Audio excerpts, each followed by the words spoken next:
ওয়াজ মাহফিলের ময়দানে এসে কোরআন ও হাদিসের কথা শুনতেছি বা শুনবো। দূর দূরান্ত থেকে অনেক মা ও বোনরা শুনতেছে, অনেকে বিভিন্ন কাজকর্মের ভিতরে জড়িত থাকা অবস্থায়ও এই আওয়াজ কানে যাচ্ছে, তারাও শুনতেছে। তা যারা ওয়াজের ময়দানে এসেছে তাদের আমলনামায় বেশি বেশি সওয়াবের অধিকারী তারা বেশি বেশি। আর যারা দূর দূরান্ত থেকে এখনো অলসতার ভিতরে রয়েছে, আল্লাহ তাআলা তাদেরকে এই ওয়াজের প্যান্ডেলে আসার তৌফিক দান করুন। সম্মানিত ভাইরা, আল্লাহ তাআলা পবিত্র কোরআন মাজিদ নাজিল করেছেন গোটা বিশ্বের উপরে, প্রত্যেকটা মানুষের উপরে। যদি আপনি মনে করেন পবিত্র কোরআন মাজিদ শুধু গোপালগঞ্জের উপরে আল্লাহ নাজিল করেছে, তা নয়। আল্লাহ তাআলা গোটা বিশ্বের মানুষদেরকে কোরআন মাজিদ জানার জন্য, বোঝার জন্য এবং সেই অনুযায়ী আমল করার জন্য এই কোরআন নাজিল করেছেন। সুতরাং যারা কোরআন বোঝার চেষ্টা করেছে, জানার চেষ্টা করেছে এবং সেই অনুযায়ী আমল করেছে, আল্লাহ তাআলা তাদেরকে মুমিন বান্দা হিসেবে কবুল করেছে। শুধু তাই নয়, কোরআন মাজিদ গোটা বিশ্বের উপরে নাজিল হয়েছে। কোন কোন মানুষ কোরআন বোঝার জন্য চেষ্টা করেছে, আবার কেউ এই কোরআন মাজিদের বিরোধিতা করেছে। যে কোরআনের দাওয়াত দেয় আলেমেরা, আলেমদের বিরোধিতা করব, কোরআনের বিরোধিতা করব, কোরআনের আইন মানব না, আলেমদেরকে বিভিন্ন ভাবে নির্যাতন দেব, এরকমও মানুষ দুনিয়ার ভিতরে রয়েছে। কথা বলো। আল্লাহ তাআলা পবিত্র কোরআন মাজিদ 30টি পারা নাজিল করেছেন।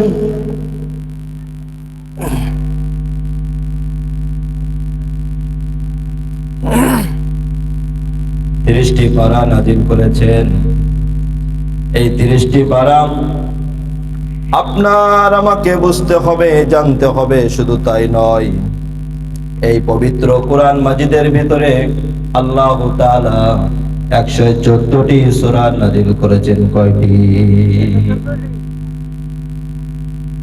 সম্মানিত ভাইরা, আল্লাহ তাআলা পবিত্র কোরআন মাজিদে 114টি সূরার ভিতরে 64 নম্বর যে সূরা, এই সূরাটি আপনাদের সামনে আমি তেলাওয়াত করেছি। আল্লাহ যদি আমাকে সুস্থতা রাখে এবং সুন্দর রাখেন, তাহলে আপনাদের সামনে এই 64 নম্বর সূরার আয়াত থেকে তাফসীর করব। আল্লাহ তাআলা আপনাদেরকে এবং আমাকে সুস্থতা দান করুক, আমিন। সম্মানিত ভাইরা, আল্লাহ তাআলা 114টি সূরার ভিতরে যে 64 নম্বর সূরা, এই সূরাটির নাম হলো সূরা তাগাবুন। গভীর মনোযোগ দিয়ে বুঝতে হবে। আল্লাহ তাআলা বলেছেন, শুধু দুনিয়ার রাজত্ব করলে হইবে না, রাজত্ব এমন ভাবে করতে হবে, ক্ষমতা এমন ভাবে দেখাতে হবে, বাহাদুরি এমন ভাবে দেখাতে হবে যে দেখানোর মধ্য দিয়ে আল্লাহর হুকুম থাকবে, সেইটা হলো আল্লাহর কাছে কাজে আসবে। আল্লাহ তাআলা সূরা তাগাবুনের প্রথম আয়াতের ভিতরে আল্লাহ বলেছেন, ইসাববিহু লিল্লাহি মা ফিস সামাওয়াতি ওয়া মা ফিল আরদ। আসমান ও জমিনে যা কিছু রয়েছে সমস্ত কিছু সৃষ্টি করার মালিক কে? আসমান এবং জমিনে আপনি যা কিছু দেখতেছেন, আল্লাহ সৃষ্টি দেখতেছেন, সব কিছু আল্লাহ তাআলা সৃষ্টি করেছেন। আপনি যদি বলেন, হুজুর কেমন বলতেছেন? আমি তো নিজে হাতে একটা গাছ লাগিয়েছি, তার পিছনে কষ্ট করেছি, আমি তৈরি করেছি, আমার কষ্টের মাধ্যম দিয়ে বড় হয়েছে, এইটা আপনার ভুল ধারণা। কারণ আল্লাহ কোরআন মাজিদের ভিতরে বলেছেন, আসমান ও জমিনে যা কিছু রয়েছে সব কিছু সৃষ্টির মালিককে। আল্লাহ তাআলা সব কিছু সৃষ্টি মালিক। শুধু তাই নয়, সকল প্রশংসাকার আল্লাহ তাআলার প্রশংসা। আমরা যদি দুনিয়ার কোনো মানুষকে প্রশংসা করি, দুনিয়ার কোনো মানুষকে আপনি আমি উপরে ওঠানোর জন্য শিরকি কাজের সঙ্গে লেগে থাকি এবং আল্লাহ বড় আল্লাহকে নাম বানিয়ে যদি ওই মানুষকে বড় বানানোর জন্য চেষ্টা করি, আল্লাহ এইটা বান্দার কখনো পছন্দ করে না। আল্লাহ পছন্দ করেন না। সম্মানিত ভাইরা, গভীর মনোযোগ দিয়ে শুনতে হবে। আল্লাহ তাআলা গোটা বিশ্বের বলেছেন, ইসাববিহু লিল্লাহি মা ফিস সামাওয়াতি ওয়া মা ফিল আরদ। আসমান ও জমিনে যা কিছু সৃষ্টি করেছি, সৃষ্টির মালিক হলো একমাত্র আল্লাহ। শুধু তাই নয়, আমি আল্লাহর প্রশংসা করবে, আমি আল্লাহর বড়ত্ব ঘোষণা করবে।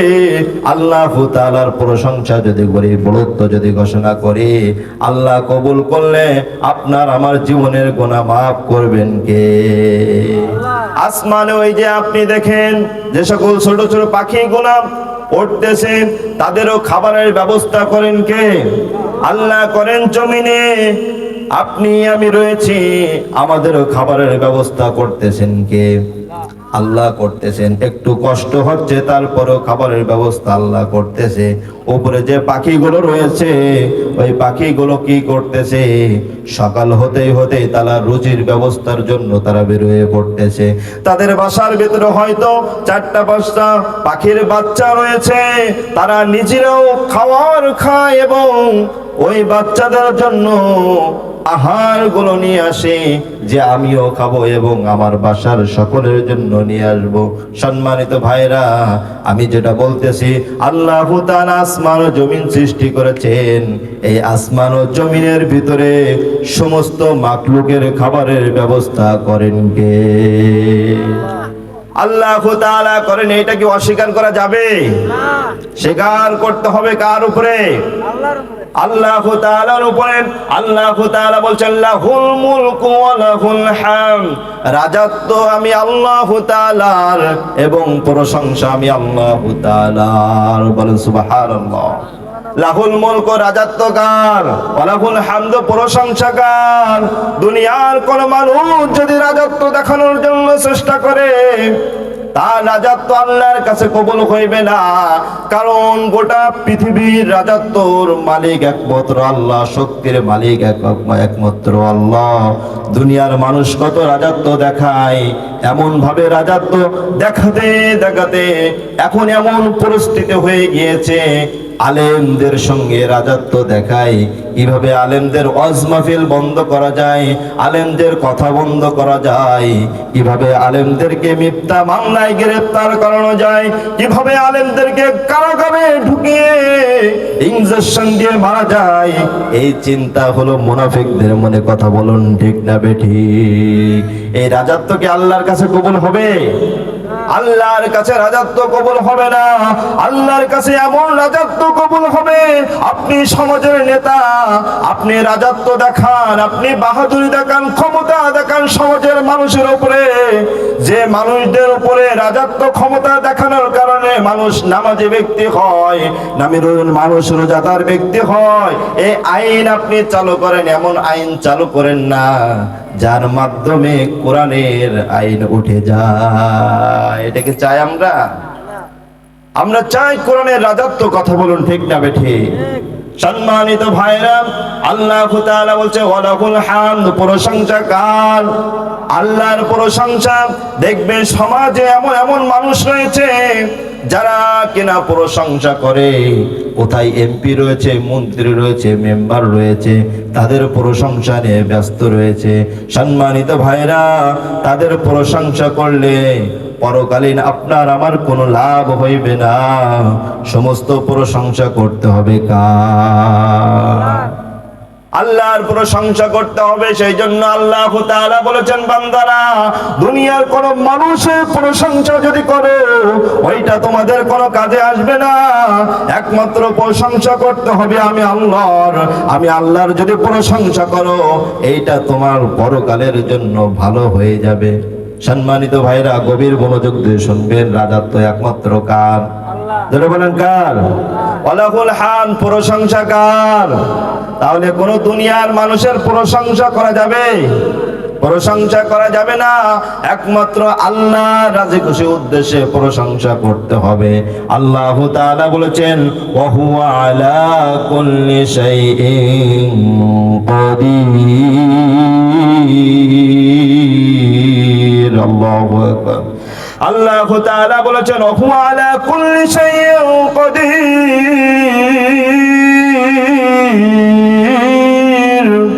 আল্লাহ বলেছেন, আর তিনি সব কিছুর উপর ক্ষমতাবান। আল্লাহ বলেছেন, আমি সব কিছুর উপর ক্ষমতাবান, সমস্ত মানুষের উপর ক্ষমতাবান, সমস্ত জীব জন্তুর উপর ক্ষমতাবান। শুধু ক্ষমতা দুনিয়ার একজন ব্যক্তি তার উপরে নয়, ক্ষমতা দেখাইতে দেখাইতে এমন হয়ে গিয়েছে আজকে তাকে বাংলাদেশ ছাড়তে হয়েছে। কথা বলুন ঠিক না বেঠিক? ক্ষমতা লাগাইতে হবে কোরআন দিয়ে। কথা বলুন, কোরআনের আইন নিয়ে ক্ষমতা দেখাতে হবে। আপনি যদি ক্ষমতা দেখান, যারা কোরআনের কথা বলবে তাদেরকে আমি গ্রেফতার করব, তাদেরকে শাস্তির ব্যবস্থা করব, তাদেরকে আমি মিথ্যা মামলায় কারাগারের ভেতরে ঢোকাবো, আলেমদেরকে নির্যাতন দেব। এই ক্ষমতা আল্লাহর কাছে কোনো কাজে আসবে? সম্মানিত ভাইরা, ক্ষমতা ছিল কিন্তু নমরুদের। কথা বলুন ঠিক না বেঠিক? সাদ্দাতের ক্ষমতা ছিল, আবু জেহেলের ক্ষমতা ছিল। এই ক্ষমতা আল্লাহর কাছে কোনো কাজে লাগে? ওই যে নমরুদের দেখেন, শুধু ক্ষমতা নয়, অনেক বহু বড় ক্ষমতা। যে ক্ষমতা দেখিয়েছিল কোরআনের বিরুদ্ধে, যে ক্ষমতা দেখিয়েছিল ইসলামের বিরুদ্ধে, সেই জন্য আল্লাহ তাআলা ওই নমরুদকে পছন্দ করেন নাই। ওই নমরুদের একটা খোলা মশা দিয়ে তাকে মৃত্যুবরণ করানো হয়েছিল। কথা বলো, ওই নমরুদের মতো বাদশা তো তুমি নাই। তুমি একজন সাধারণ একজন নারী, সাধারণ একজন পুরুষ। তুমি কিভাবে বলো যে আমি মৃত্যুর আগ পর্যন্ত এই ক্ষমতা ছাড়বো? সম্মানিত ভাইরা, শুধু তাই না, নমরুদের মতো আরো মানুষ ছিল যারা কিন্তু বলেছিল খেলা হবে। কথা বলুন, অথচ খেলা হবে এর সমস্ত মালিককে আল্লাহ। বলতে পারে, আপনি একজন স্বাভাবিক মানুষ হয়ে কিভাবে আপনি রাজত্ব দেখানোর জন্য চেষ্টা করেন? নমরুদের ভিতরে এত রাজত্ব ছিল যে নমরুদ কোরআনের আইন মানে নাই। যে নমরুদ বলেছিল, আমি কোরআন মানবো না, আমি ইসলাম মানবো না, যারা কোরআনের দাওয়াত দেবে তাদেরকে আমি নির্যাতন দেব, তাদেরকে আমি কারাগারের ভিতরে ঢোকাবো। আল্লাহ তাআলা বলেছেন, ও নমরুদ, তোমার চেয়েও শক্তিধর আমি আল্লাহ, আমার কাছে রাজত্ব রয়েছে, ক্ষমতা রয়েছে। নমরুদ যেখানে যেভাবে যেত, তার চতুর সাইড দিয়ে পাহারাদার মানুষ থাকতো, সৈন্য থাকতো, যাতে করে নমরুদের উপরে যেন কেউ নির্যাতন না করতে পারে। নমরুদ একদিন ঘুমানোর জন্য বেডে চলে গেলেন।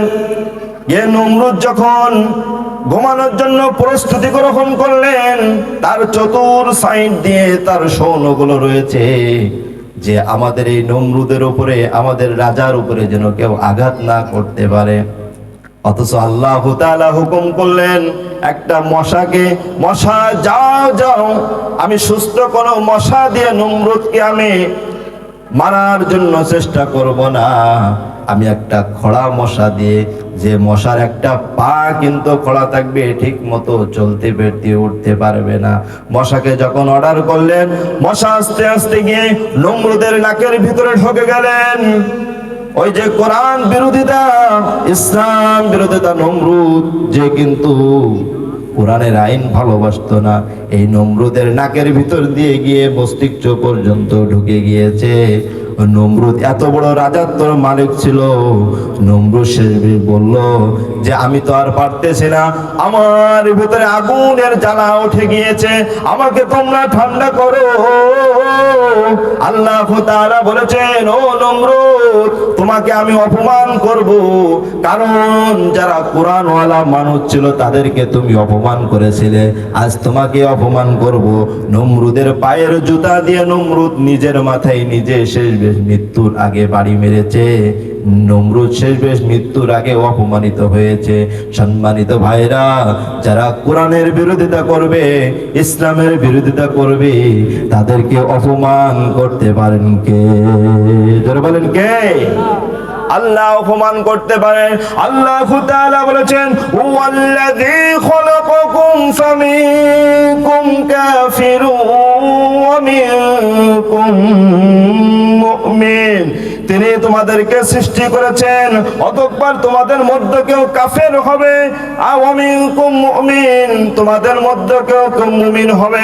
আল্লাহ তাআলা গোটা পৃথিবীতে মানুষ সৃষ্টি করেছেন, কোন কোন মানুষ কাফির হইবে, আবার কোন কোন মানুষ মুমিন হবে। যারা মুমিন ব্যক্তি হবে তারা আল্লাহর কাছে পছন্দনীয় ব্যক্তি হবে, তারা জান্নাতি ব্যক্তি হবে। আর যারা কোরআনের বিরোধিতা করেছিল, কোরআনের আইন মানে নাই, ওই নমরুদের মতো কাজ করেছিল, তাদেরকে কাফের হয়ে পৃথিবীর থেকে বিদায় নিতে হবে। কথা বলুন। সম্মানিত ভাইরা, আল্লাহ তাআলা বলেছেন, আল্লাহু বিমা তা'মালুনা বাসীর। আল্লাহু আকবার। আল্লাহ তাআলা বলেছেন, তোমরা যা করো সব কিছু দেখার মালিক কে? আল্লাহ তাআলা দেখার মালিক শুধু এই গোপালগঞ্জ জেলার ভিতরে নয়, গোটা পৃথিবীর ভিতরে। ওই যে আমেরিকার উপরে, সৌদি আরবের উপরে, বিদেশ থেকে যে মানুষ আল্লাহর ইবাদত করতেছে, নামাজ পড়তেছে, তাও দেখতেছেন কে? আল্লাহ দেখতেছেন। বাংলাদেশে যে ব্যক্তি কোরআনের আইন মানতেছে, কোরআনের কথা বলতেছে, এইটাও দেখতেছে কে? আল্লাহ দেখতেছে। বাংলাদেশ থেকে যে ব্যক্তি কোরআনের বিরোধিতা করতেছে, কোরআনের কথা বলার মানুষদেরকে নির্যাতন দিচ্ছে, কোরআনের কথা বলা মানুষদেরকে ফাঁসির ভিতরে ঝুলানো হচ্ছে, আল্লাহ তাআলা সেইটা দেখতেছেন। কারণ আল্লাহর চোখ কখনো ফাঁকি দেওয়া যাবে না। আল্লাহর চোখ ফাঁকি দেওয়া যাবে না। হয়তো আপনি বান্দার চোখ ফাঁকি দিতে পারেন, তবে আল্লাহ দিনের বেলাও দেখেন, রাত্রিও দেখেন কে?